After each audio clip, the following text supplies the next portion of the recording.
See, I wonder how long they would actually last.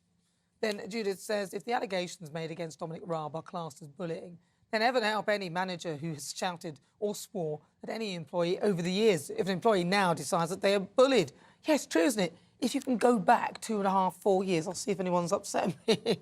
And Jacqueline says, I am not a Raab fan, but our civil service is left-wing, out of control and dangerous, unpatriotic. I hope in Raab they've picked the wrong person and bitten off more than they have bargained for.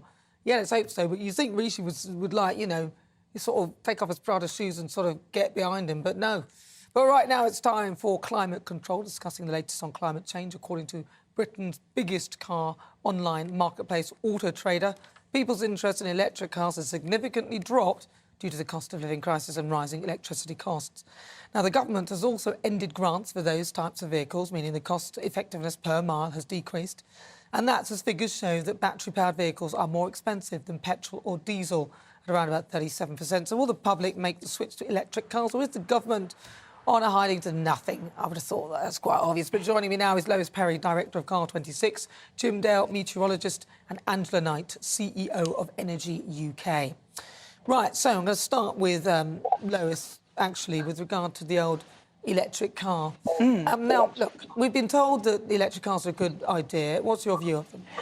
Well, it seems that all the virtue signallers, all of the wokes, all of the people who are fortunate enough to be able to afford to have an electric car for town and a petrol car for the country. I was actually told that by a senior advisor to Alok Sharma recently in Parliament. Oh, won't you just have a electric car for town and a petrol car for the countryside? These are the people actually making the decisions. All the low-hanging fruit has gone. All of the wokes, they've all bought the cars, and everybody else. It's the real world. It doesn't make any sense financially anymore. It's completely ridiculous. The resale, well, there's no resale value because there's no way of telling how well the battery's doing. You know, it's people have woken up. I'm really, really happy about this story, actually.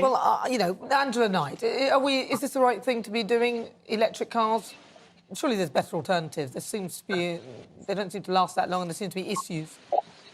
Well, there are issues. There always have been issues. I mean, whether you start off with lithium for the batteries, where the only refiners are in some pretty nasty parts of the world, through to the actual running costs, which have always been rather more expensive than implied. And I had some friends who went to the Alps to ski with 2 small children in an electric car in February half-term.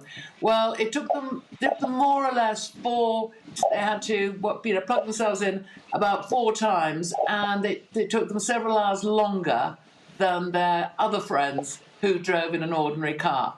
But having said all that, and having said that the economics at the moment are wrong, there's quite a lot of proper work being undertaken by the car industry, both to get different types of batteries, to look at things like hydrogen and cells, in order that we can have something that is a competitive, sensible alternative to petrol and diesel cars.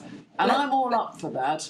What I don't like is the artificiality of the debate, and I don't like the artificiality of some of the outcomes. But that doesn't mean that we shouldn't be doing the research. That doesn't mean that there won't be some sensible alternatives. And that's where I think the work needs to go. Jim Dale. Yes, good afternoon. First of all, Nana, congratulations on your new column in the Daily Mail. Thank you. I hear. Thank you. I'll help you write it one day if you wish. Look, on this particular thing, Lois Flintstone over there. You're getting it Lois, all what? wrong, Sorry? I'm afraid. Let me make this absolutely clear. There's only one direction of travel. Yes, technology got us here in terms of the electric car. Technology will improve with time. And it all in any new revolution, any new evolution that we have through the ages, there's always been little hiccups at the start with cost and all the rest of it that goes with it. This is what we're enduring at this moment in time. It isn't wrong, but look, let me make something clear. 30% of cars sold in December in the UK were of electric origin. So there's only one way. You know, it's not a straight line graph. and the cost of living crisis comes into this in terms of expenditure and being able to afford these things. But let's make it absolutely clear: in 10 years, there'll be absolutely no room for petrol cars or diesel cars, certainly. Completely disagree with you, Jim. A minor. Well, you would. That's where you the. What about the whole diesel revolution? It's people like yourself, Lois, who would have looked at in the Stone Age times, looked at the round wheel coming and said, "No, I'll go for this." No, you want us to go back to the Stone Age, Jim. Let him finish. I want to hear. No. What did you say about Lois? That it's people like Lois that would have. Sorry. Taken us back to the Stone Age. In other words, being back in the Stone Age, looking at the round wheel as it was invented and saying, no, I'll stick with the old square wheel. That one's a better one. I don't want to move. Right. You know, we do get people like this, and that's basically the same with electric cars. One direction only.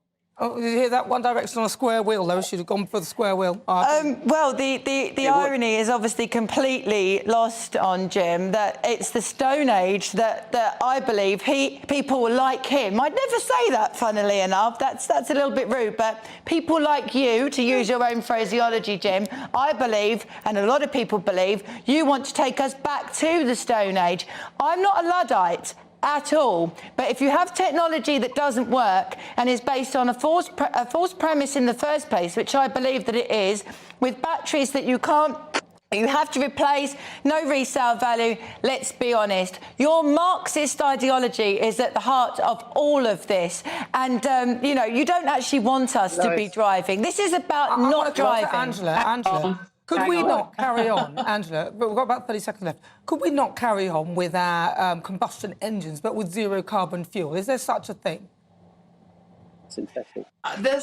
I'm sorry, I missed what you said. The sound. I said, could we not stick with combustion engines? But is there any sort of zero carbon fuel that we could be using so we don't have to scrap all our old cars? And can we not carry on with what we have? Well, I think that we can carry on for a bit, but this is not without doing development on other things. I mean, one example which I think has got some more work to be done, but has got some really good long-term possibilities, is the use of natural gas as a fuel, for example, in HGVs. Because we look at the big lorries, and goodness only knows they thunder around our roads like nobody's business, and they're, in the majority, are diesel. Is electric viable for them? Well, it's quite difficult to see that it is terribly viable. What about hydrogen? Yes, there's some possibilities there, and there's quite a lot of work being done on that. But we did at one stage power a number of our bus fleets by natural gas. I have no idea why that went away. Now, natural gas is still, of course, a carbon fuel, but what it does produce is much less emissions. And it's emissions that are the issues here. Thank you very much, Angela. That's Angela Knight, former CEO of Energy UK. Jim Dale, he's a meteorologist. Also Lois Perrin, Director of CAR26. Thank you for your thoughts. Thank you so much. You're with me. I'm Nana Akua. This is GB News on TV, online and digital radio. After the break, today marks the 30th anniversary of Stephen Lawrence's murder. Our GB News national reporter Paul Hawkins will be live in Trafalgar Square to commemorate the milestone. But first, let's get your latest.